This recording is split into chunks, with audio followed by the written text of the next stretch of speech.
ततवल्लौ यस्तब्दिल कौमन गैरकुम, तो हम तुम्हारी जगह पे दूसरी कौम को लाके खड़ा कर देंगे। मेरे दोस्तों, आज वही हालत है कि मुसलमानों ने नमाज को छोड़ा तो अल्लाह ने मुसलमानों को छोड़ दिया, मुसलमानों ने रोजे को तर्क किया, अल्लाह ने मुसलमानों को तर्क कर दिया, मुसलमानों ने ईमान को छोड़ा, बेईमानी को पकड़ा, अल्लाह ने मुसलमानों को छोड़ दिया, मुसलमानों ने ईमानदारी को छोड़ा,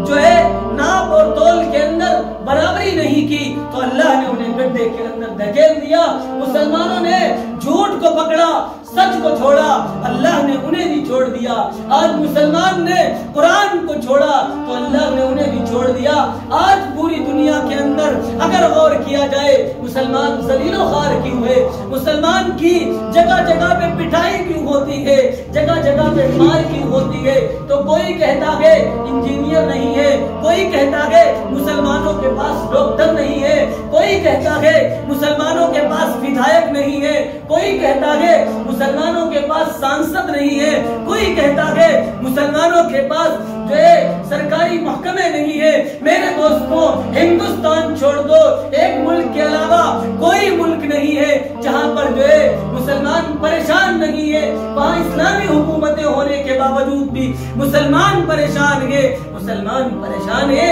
उसकी एक वजह है विधायक नहीं, सांसद नहीं, डॉक्टर नहीं, इंजीनियर नहीं, जो है कॉलेजेस नहीं, कुछ भी नहीं, सिर्फ एक वजह है कि मुसलमान अपने दीन पर आ जाए, जैसा अल्लाह ने उसे कहा था, अगर आ जाए आपके सजदे और हमारे सजदे, आपकी एक रकात हमारी 2 रकात की नमाज, हमारी जो है और आपकी 2 रकात की नमाज, आपके इलाके के नहीं, आपके मुल्क के नहीं, आपके जो है सूबे की नहीं, बल्कि पूरी दुनिया की तकदीरें बदलवा लेंगे, पूरी दुनिया के निजाम को तहोबाला कर देंगे। क्या किया नहीं? सहाबा-ए-किराम की तारीख उठा के देखो,